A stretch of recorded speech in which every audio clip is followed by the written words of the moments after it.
Today, Reece and I will tease out some of the dynamic tensions between security and technology. We want to ensure individuals and industries are more resistant and resilient targets, and we'll ask the tech companies to assist us with our vital missions. Perhaps the best place to start is the tech du jour, artificial intelligence. The way I see it, AI is hot, equal parts hype, opportunity, and threat. Hype because there's a yawning chasm between current reality and what's being claimed by tech evangelists and marketing gurus. A lot of what they call AI isn't. Opportunity because stripping away the hype, it is likely AI will deliver dividends to every part of the society, from the economy to healthcare. And threat because the productivity benefits of AI also extend to those who could use it to threaten Australia's security. ASIO assesses that artificial intelligence will allow a step change in adversary capability. We're aware of an offshore extremist already asking a commercially available AI program for advice on building weapons and attack planning. And when the program refuses to provide the requested information, the extremist will try and has tried to bypass ethical handbrakes.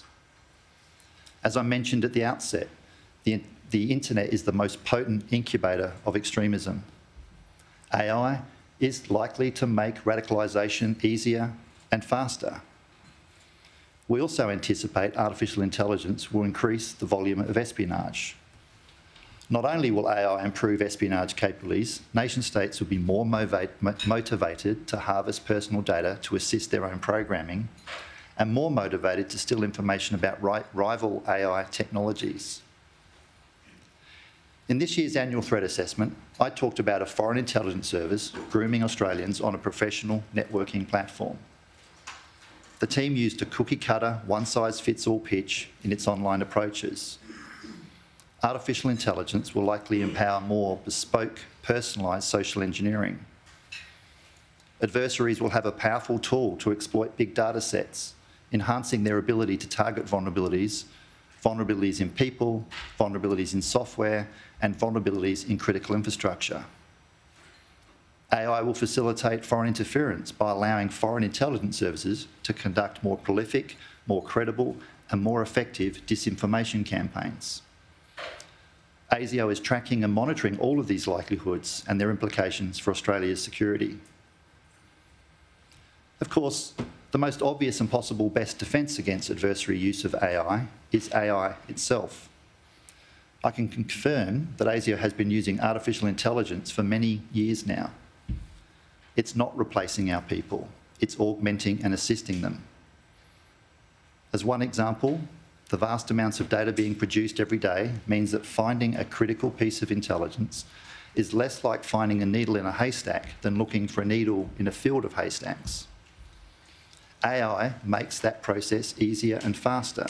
It can identify worrying patterns and relationships in minutes and hours rather than weeks and months. Unlike our adversaries, ASIO's use of artificial intelligence is strictly controlled and governed by ethical controls. We put humans at the centre of our decision-making. While a process might be data-driven and technology-enabled, it will always be human-led. AI is a case study in inherent tensions between technology and security. While new technologies can deliver rich evidence, they can also be exploited. As I said earlier, terrorists and spies are early adopters. We see the same thing with end-to-end encryption. In recent years, tech companies have significantly expanded and extended their use of encryption. And from what the industry is saying, they plan to expand its use even further. Encryption is clearly a good thing, a positive for our democracy and our economy. It protects privacy, it enables communications and transactions. But at the same time, it also protects terrorists and spies, saboteurs, and the abhorrent criminals Reece will talk about. Even ASIO's most unsophisticated targets routinely use secure messaging apps and virtual private networks to avoid detection and hide their activities. In 2021, I revealed that encryption damages coverage in nearly 97% of our counter-terrorism cases. That impact is now worse. It's virtually 100% in both our priority counter-terrorism and counter-espionage cases. There is a very clear and well-established legal framework that allows ASIO to seek warrants to access communications. This process is subject to strict safeguards and is overseen for legality and propriety by the Inspector General of Intelligence Security, who has powers to a Royal Commission. If the Attorney-General is satisfied that a matter meets a specific security threshold and our proposed access is sufficiently targeted and proportionate, they can grant a warrant that allows us to access and intercept a letter from a suspected terrorist or spy, or lawfully intercept a phone call, or lawfully intercept an email. But even when that warrant allows us to lawfully intercept an encrypted communication, we cannot actually read it without the assistance of the company that owns and operates that app. The company has to be willing and able to give effect to our warrant. Today, I'm urging the tech companies to work with us to resolve this challenge. Let me be absolutely clear. I'm not calling for an end to end-to-end encryption. I'm not asking for new laws. I'm not asking for new powers. I'm not asking for more resources. I'm not asking the government to do anything. I'm asking for the tech companies to do more. I'm asking them to give effect to the existing powers and uphold existing laws. Without their help, in very limited and strictly controlled circumstances, encryption is unaccountable. In effect, unaccountable encryption is like building a safe room for terrorists and spies, a secure place where they can plot and plan. Imagine if there was a section of a city where violent extremists could gather with privacy and impunity. Imagine if they used this safe space to discuss terrorism and sabotage and vilify Muslims, Jews, people of colour and the LGBTQIA+ community. And imagine if the security service and the police were stopped from entering that part of town to investigate and respond. This is not hypothetical. ASIO is investigating a number of Australians who belong to a nationalist and racist extremist network. They use an encrypted chat platform to communicate with offshore extremists, sharing vile propaganda, posting tips about homemade weapons and discussing how to provoke a race war. The chat room is encrypted, so ASIO's ability to investigate is seriously compromised. Obviously, we and our police partners will do everything we can to prevent terrorism or sabotage, so we're expending significant resources to monitor all the Australians involved. Having lawfully targeted access to extremist communications would be more effective and efficient. It would give us a real-time view, real-time visibility of their activities. I believe technology should not be above the rule of law. Encryption, the companies implementing it and the individuals using it should be responsible and accountable. Under law, all of us have a right to do many things, up to a point. Privacy is important, but not absolute. You lose that privilege if you engage in criminal conduct or threats to our security. In the case of the neo-Nazi chat room, should a nationalist and racist violent extremist's right to privacy outweigh the community's right to safety? In situations where we cannot access the communications to resolve security concerns, we must turn to other technical and human capabilities. Some of them capabilities involve physical risk, while others are highly resource intensive, which means we're constrained in the number of threats we can investigate at any one time. Using more overt capabilities forces us to declare our hand earlier than we'd like, tipping off the target and potentially compromising our investigation. And perversely, sometimes unaccountable encryption forces us to use even more invasive powers to investigate a security concern, conducting a physical search of a premise, for example.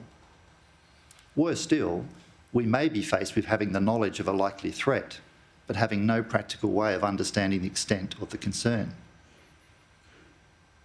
We recently investigated an Australian sharing extremist material online. We suspected he was communicating with overseas ISIL supporters, and we feared they were encouraging him to conduct a terrorist attack. But we did not know for sure because he was using encrypted communications. We used surveillance, human intelligence and other capabilities to determine if the Australian possessed the intent and capability to conduct an attack. This investigation was difficult, dangerous, time-consuming and resource-intensive.